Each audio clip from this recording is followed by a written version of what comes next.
乌军利用无人机发射自制氢炸弹，摧毁沃夫昌斯克俄军阵地。俄军开通马里乌波尔铁路，改善后勤供应情况。乌军 F-16展示装备细节，空袭卢甘斯克俄目标。俄军前线部队和后方内部纪律贪腐问题严重。精彩资讯即将开始。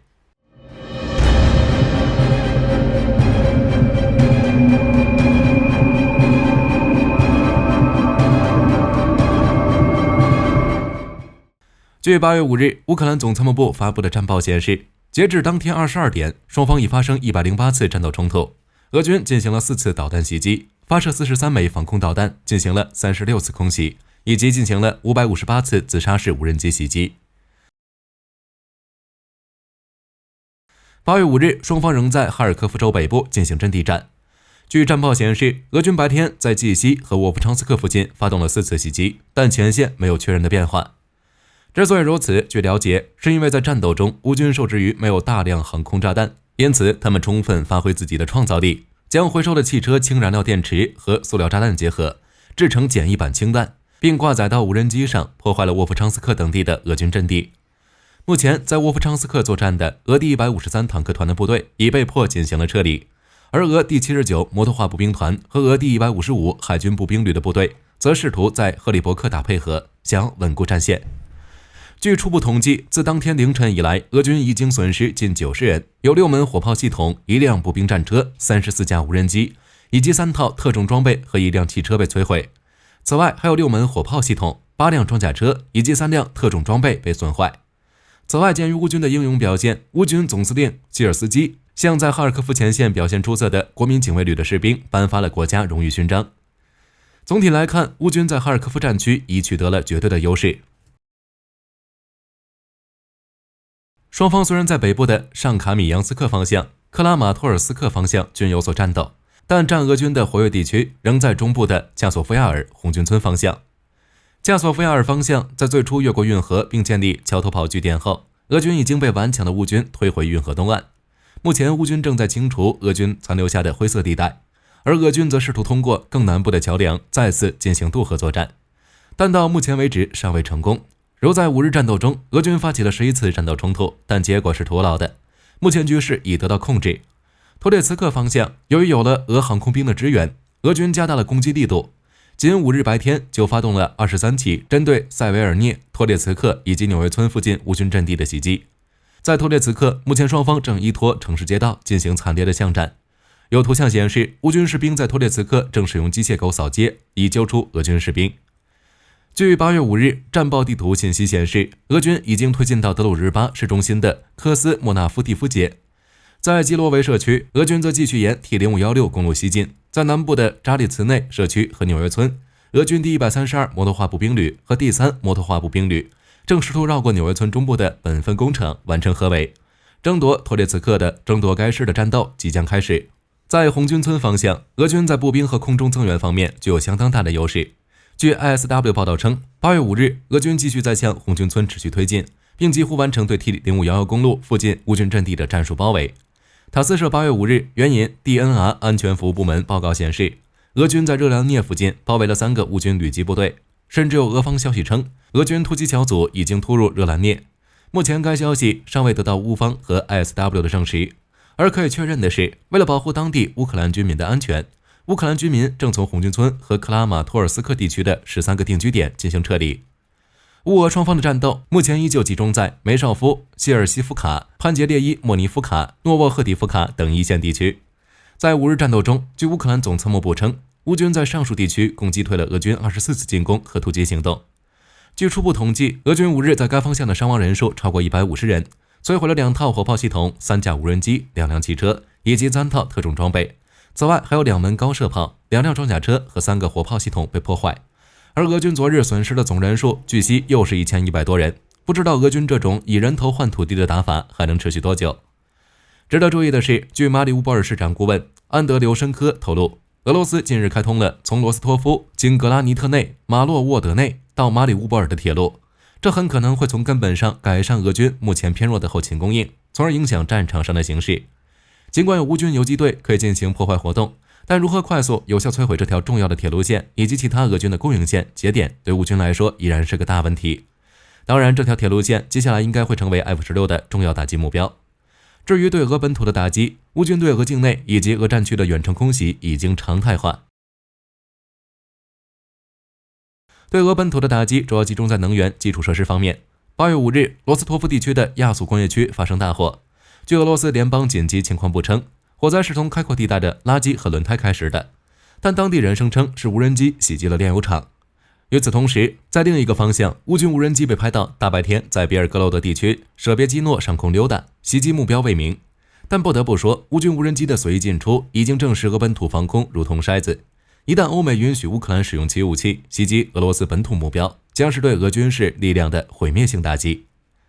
对俄战区的打击，据乌方新闻报道，乌军袭击了卢甘斯克俄军的多个目标，包括第100机械制造厂和高等航空军事学校等。袭击手段有暴风阴影、斯卡普1级导弹、自杀式无人机以及远程火炮等。尤其是乌军的自杀式无人机，可精准打击俄军弹药库，从而引发连续的殉爆。在8月4日打击，似乎还有 F-16的影子，这一点稍后会讲到。此外，也正是由于乌军的持续打击，目前俄军正在加速撤出克里米亚。继俄黑海舰队主要舰艇撤离之后，俄军在克里米亚的5个主要空军基地中，目前已经有2个完全撤出。据统计，乌军8月4日称，在过去2年半的时间里，乌空军摧毁了8000多个敌方空中目标，包括飞机、直升机、巡航导弹和无人机，其飞行员完成了2万多次飞行。对此，乌军总司令希尔斯基表示，随着 F-16投入使用，将会有更多的俄罗斯导弹和飞机被击落。经过数个月的波折，乌克兰空军终于获得了梦寐以求的 F-16战机，而且泽连斯基发布的影片也披露了首批 F-16的外观和细节。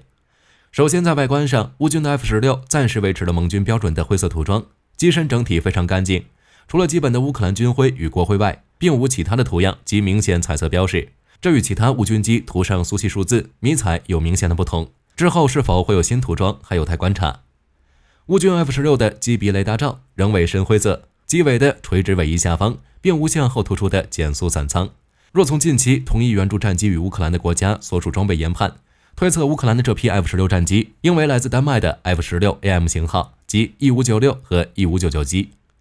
值得注意的是，通过视频画面，有部分乌军飞行员貌似配备了 GHMCS 头盔式瞄准具，取代了平视显示器。无论头盔方向如何，都可以根据注视方向进行瞄准，而且头盔面罩上还可投影诸多飞行信息，并与飞机观瞄等系统联动。此外，乌军这些 F-16在接装典礼仪式上也可见挂载着各式武器，特别是机翼下的挂架视角，其可辨识出机翼两端挂载的 AM-120 训练弹和翼下外侧的 AM-9L 实弹，以及2个巨大的副油箱，以及来自以色列埃尔比特系统的 PIDS 加预警感测器和对抗外挂架。其中 AM-9L 响尾蛇短程空对空飞弹是响尾蛇家族中仅次于 AM-9X 的先进导弹，实弹的挂载也显示乌空军将使用该导弹对付俄空天军。至于那个神秘的对抗外挂架，之前从未在乌克兰盟国空军中出现过，单从挂架外形判断，此挂架前部很可能是用于专门挂载导引炸弹、远程遥攻巡航导弹等对地武器的。由于乌克兰在乌俄战争中面临各型武器整合使用问题，因此这类魔改的综合挂架就成为前线部队最佳的武器系统转换器，也催生了许多前所未见的新装备。不过，这个对抗挂架与众不同的地方在于，除了其外形方便外，挂架前后两侧还装有疑似传感器镜头的圆形玻璃窗，以及向前向两侧外凸的电子舱，其可能是某种传感器与派龙架结合的产物，也可能是某种与观瞄头盔联动的外挂镜头。在对上卢甘斯克的打击中，据 X 平台8月4日传出的视频文案显示，似乎是乌军 F-16发射导弹袭击了卢甘斯克的俄军目标。对此，俄方认为这可能是欧美国家和乌克兰媒体的炒作，以转移人们对前线战场的注意。此外，俄罗斯新闻界官员也经常表示，欧美向乌克兰提供武器是一条红线，越过这条红线将迫使俄罗斯采取升级应对措施。而 ISW 的报告则指出，俄罗斯所谓的红线其实只是迫使欧美远离向乌克兰提供额外军事援助的手段。战争爆发以来，俄军画下的红线屡次被突破，却没有引起俄罗斯的重大反应。因此 ISW 认为之后这种情况想来还会发生。同时 ISW 还指出，乌克兰仍需大量 F-16战机以满足融入防空系统的需要。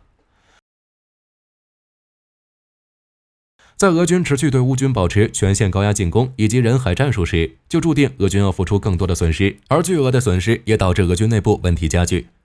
其有消息显示，俄军前线的纪律问题正在不断加重。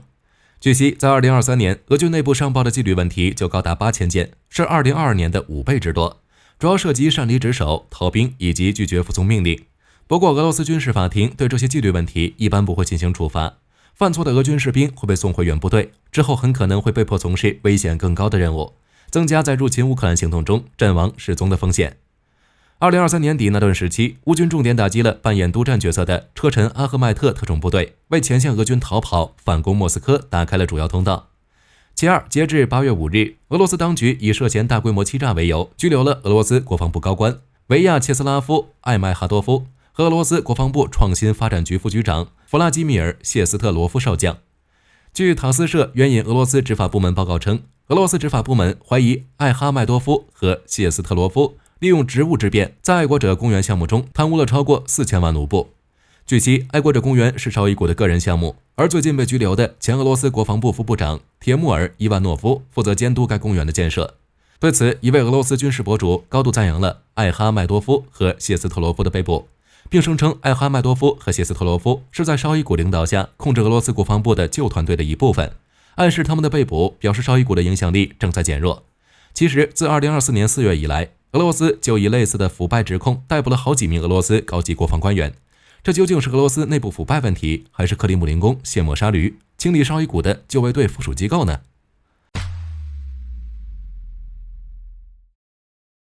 据自由时报8月2日报道，由美国主导的2年一度的环太平洋军演即将落幕。此次军演不仅刷新了参与人数纪录，还展现了各国现有的军备力量。期间的重头戏击沉塔拉瓦号更是广受关注，就连美国神秘的 AC-130J 攻击机也罕见地参与了此次击沉行动。据战区网站介绍， AC-130J 攻击机是 AC-130运输机目前服役的唯一变体。它于2017年达初始作战能力后，已经服役至今。该机规格与运输机型相同，主要差异在于机身左侧装备的不同。新装有30链炮、105榴弹炮，加上2翼硬挂点，可以携挂如 GBU-39 小直径炸弹、GBU-69 小型滑翔炸弹、AGM-114 地狱火飞弹、AGM-176 轻型战术飞弹等多款精准武器，亦可执行空中侦察任务。本次参加演习的 AC-130J 攻击机隶属美国空军特战司令部第27特战联队。该机曾在2024年4月的美菲肩并肩军演期间，成功击沉一艘捕鱼用靶船。此次环太平洋军演的击沉演习，算得上是今年第2次亮相。根据美国提供的击沉演习画面可见， AC-130J 攻击机先后发射105榴炮击中舰身上层甲板尾部，并再发射30链炮攻击舰身前段及直升机甲板，展现出了不俗的火力和命中率。此外，据美国空军公开资料显示， AC-130J 攻击机自2017年服役起，全机队预计于2024年底交付完成，并于2025年内实现完全作战能力。但国防新闻曾在2023年11月报道中指出，美空军不排除会取消 AC-130J 攻击机装备的105榴炮，以强化在现代化战场中的生存率。可见，在其发展方向上，美空军内部尚未形成共识，因此 AC-130J 亮相于环太平洋演习，也可以说是一场实战测验。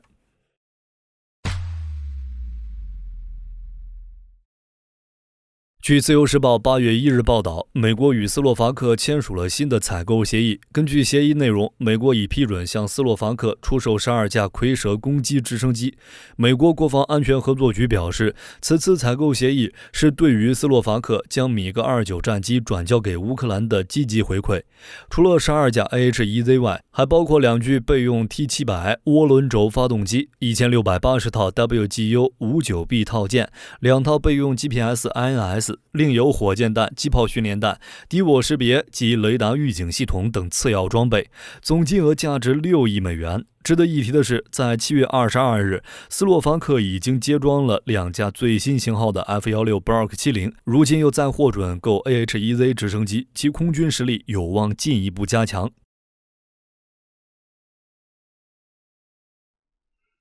据美国国会研究处7月24日消息，目前正在推进舰载固态激光器的开发工作，在2025财年预算中将会为该项目持续提供研发资金。美国的 SSL 项目最早能够追溯到2014年，当时的海军水面舰艇在面对大量无人机和反舰导弹时，几乎没有有效的制敌手段。然而，当美国海军在舰艇上安装了第一个能够对抗水面舰艇和无人机的原型 SSL， 其展现出来的能力远超预期。从此，美国海军便彻底开启了 SSL 的研制道路。与常规的反无人机装置相比， SSL 具备非常明显的优势。美国海军目前的防御系统主要依赖于地对空导弹以及近距离武器系统，其配备的弹药成本都非常昂贵，而且在命中率上也会受到敌对干扰设施的影响。